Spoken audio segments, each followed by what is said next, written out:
It's an island in the middle of the ocean and I'm on it. This island only has a few trees and dry grass. At night the island is swarming with hostile mobs, and if I die, this world will be lost forever. Somehow I have to survive 100 days on this island with the Create Modpack, which adds steampunk technology. Day 1, and let's find out what we have here. Here we have another palm tree, an underwater cave or something like that. And oh, it's a raft. I most likely arrived from that raft.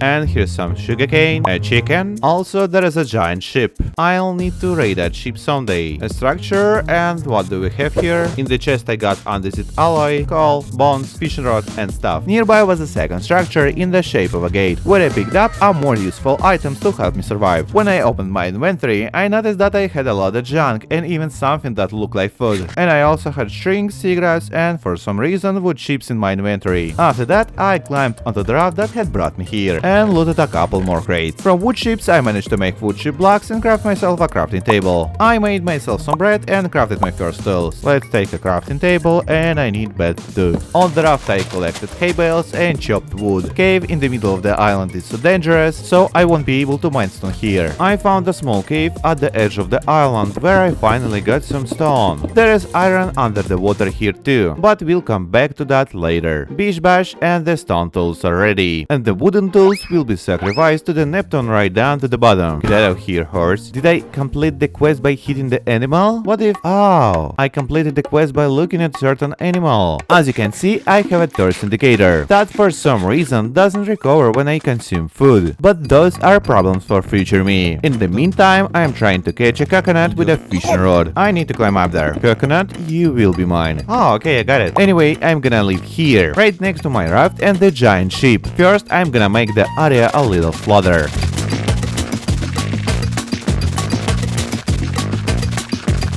The problem is that I don't have many resources and it's getting dark, so I should get some sleep. The next morning I was attacked by a zombie and there were tons of mobs all over the island. That's why I can't really stay here. Okay, I'll chop down some trees later. In the meantime, my thirst bar is almost empty, so it's time to drink some water. Seems like I can restore my thirst a little. I'm poisoned! What the heck? No, please don't die! Oh, so that's what the cauldron was for! I found the cauldron filled with water on the raft previously, and it's my only source of clean water right now. Objective number 1. Get a bucket to create an infinite source of clean water. By the way, there is a watermelon on this raft, so it can theoretically be used to restore my thirst. And it does! Since I've settled there, I can make a small garden and grow the watermelon seeds I need. So I ended up with this small farm to satisfy my hunger and thirst. I think now is the time to try cutting down a tree. Who are you? A coconut crab? You wanna fight? He actually is. Go away. He beating me up. Damn it. Let me go, please. After escaping from a crab, I finally managed to gather some wood. At the moment, every tree is very important, so I waited a whole minute until I got a single sapling.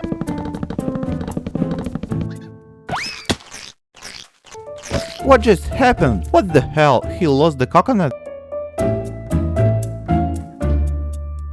Behold, the mansion has been completed. By the way, my pet creeper is looking at me. During this time a few watermelons have grown, which solves my food problem. I found wooden crates in different structures, which turned out to be loot boxes. When I broke them down, I got some useless junk. After that, I went back to the cave and mined some iron. On my way, I gave a crab a high five, and he let me keep it. I made back from iron and finally took the cauldron to my island. On 4th day, I decided to sail. But before that, I need to craft the raft. To make it, I need only chipped wood and shrinks. To get this type of wood, I need saw. And the most important thing in Create is to make an andesite casing. Then I use the metal hammer to hammer out some iron sheets. Threw it all into the crafting grid and boom, mechanical saw is ready. Now I just need to get some power to this thing. And it's working. Okay, so I place the wood like this. Wait, is it actually supposed to work like that? Or did I mess something up? Something like that. So it turns out I just needed to place the saw a bit differently. I finally got my first wood chips. Raft is ready, and it's about time we head out to loot that giant ship. Right next to the ship I found a bottle with a note inside. Milo, you are my best friend I could ever hope for. Rest in peace. Despite that depressing note, I decided to pull up closer to the ship. Through a small window I spotted a pirate and a spawner. spawner. If I'm gonna loot this ship, I'll need to break every spawner in here first. After mining a few blocks on the edge of the ship, I found some imprisoned villagers. Bros, I'm gonna save you, I promise. I mined the path from the other side and found myself in the captain's cabin. From there, I flawlessly took out the legs of every pirate on board. By evening, I finally clubbed the last strangler and got my access to the loot room. Alright, congrats villagers, you're saved. But first, I'm taking everything in the chest on this ship.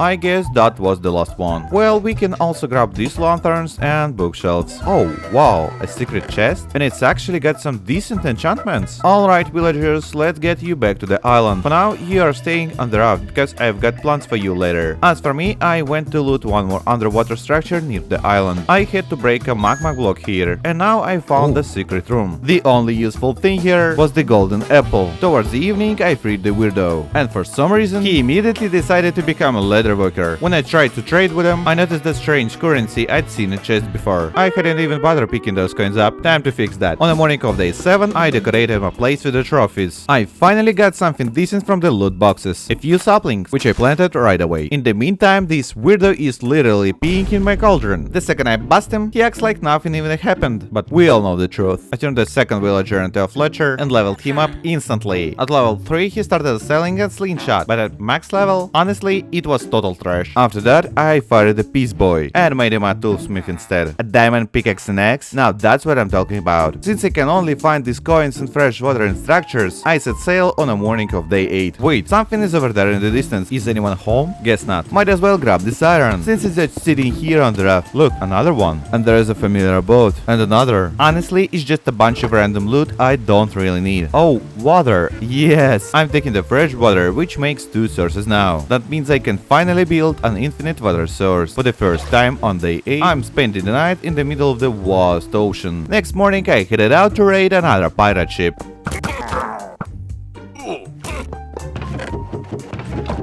After sailing a bit longer, I spotted an island. Weirdly enough, it was completely empty, even though it was fully decked out for living. On day 10, I pulled up to an island that looked exactly like mine. Turns out it was right in my backyard the whole time. Once I got home, I mined through 28 loot crates, mostly trash, but I did snag a few saplings. After that, I dropped all my cash on a diamond pickaxe. And now this weirdo is actually selling netherite tools. The price on this is insane though. 1500 coins. For context, I only found 400 during my 2-day voyage. After that, I tried to make an infinite source with the fresh water, but something went wrong. The water got poisoned. To clean it, I need a sand filter, but I'm nowhere near that in terms of create progress. So far, I only got a water wheel and a saw. First, I need a proper area for my factory, so get lost sand. This part should do. The first thing you need in Create is power. The simplest source right now is water, so I need to set up a massive amount of it. I want to build all sorts of machines, but let's start with the millstone. The craft is simple, but it won't work yet because the rotation is going to the wrong way. A gearbox should fix that. The millstone is finally powered up, and it can grind down different blocks. For example, I turned cobblestone into gravel. Right now, this setup looks pretty useless, but if I add a washing station, I'll basically be able to pull iron out of the thin air. But first, I automated the process of crushing cobble into gravel. For the washing machine, I hammered out some iron sheets and crafted a propeller. Then I turned it into an encased fan. This thing can smell items, wash them, cook food, and even hunt blocks with lost souls. The next morning, I hooked up the fan to the power system. Right now, it's just blowing air. But with just a few more blocks, this thing will be ready to wash loot. Alright, in theory, my very first great contraption is ready. Time to test it out. So I dump all this cobblestone into the chest. It gets processed and out comes gravel, which I can throw right here. Boom, and it goes. It's washing, but wait, something went wrong. Okay, even like this, the gravel has enough time to get washed. Not only is it washing, but the items are getting pushed into the chest too. To fully automate this, I added a drop chest to speed out the items for washing. I'll optimize this iron farm later with some lava. But first, we need to go mining. But before that, I wasted an entire day trying to smelt blocks, which turns out you cannot do with fire.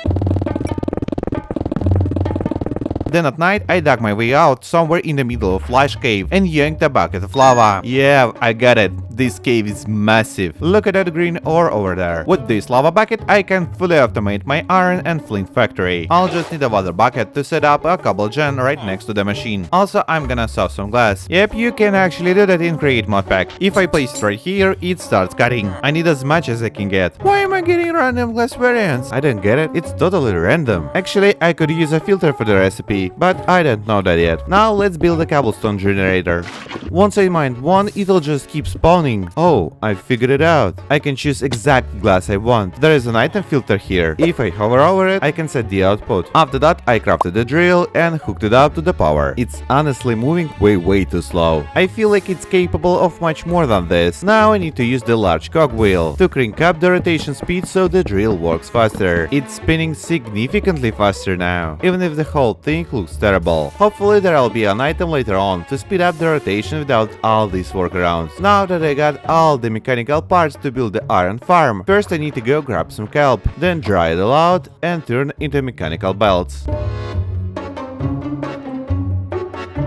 And finally, this thing is working. Though, actually, the farm won't function right now, because my hoppers aren't filtering anything. In order to get the filtering started, I'm gonna need to get some brass. Brass is one of the most crucial items for progression in Create. To craft it, I'm gonna need some zinc, copper, and a blaze. So, on the morning of day 20, I headed into the caves to gather the materials. I found copper almost instantly, right in my starter mine. And there is the zinc, but it's deep in the cave. After carefully making my way down and taking out a few mobs, I grabbed some andesite and a bit of zinc. Exploring further, I found a crab that actually stole a skeleton skull. What the? He's hiding inside it. By day 21, I ended up in the deep dark and found some lava. To avoid spawning the warden, I carefully tunneled over the lava and built a nether portal. I lit the portal only to find out the nether is locked off in this mod pack. So I spent the night lighting up the island while searching for the way to get nether items. The next day I crafted a diving helmet and a back tank, which I filled with air using a cogwheel. I didn't question why cogwheel pumps air into a tank, but anyways, I've got 15 minutes of oxygen now. So I set sail to find some underwater caves. This mod pack has custom water caves, and there is a chance I'll find nether items there. But besides a ton of mobs and some weird new blocks, I didn't loot anything useful. Turns out I need to find pots to get ash, which is the only way to craft netherrack. Then, completely by accident, I placed a torch underwater. Wait, where's my torch? Oh my god, it went out. No! The torch is out. Oh no! I was not expecting that. So I had to head back to my island. Day 23 was a big one. I crafted a drag car and placed it at the dock. It's a solid big boat, and it even has a built-in double chest. While my tank was refilling overnight, I discovered you can actually push lanterns around, which is super cool. The next morning I headed back down into that underwater cave. Unfortunately, I never found a single pot. After that, I headed into a normal cave on my island. In this cave, oh, there it is, that little pot. All I have to do is to take and loot it, but a couple of zombies have to die first. And I immediately got some ash. Wait, what's hitting me? Why the hell is a sea urchin hitting me? Oh, no, get away from me. Oh, I need to gather as many of these urns as possible.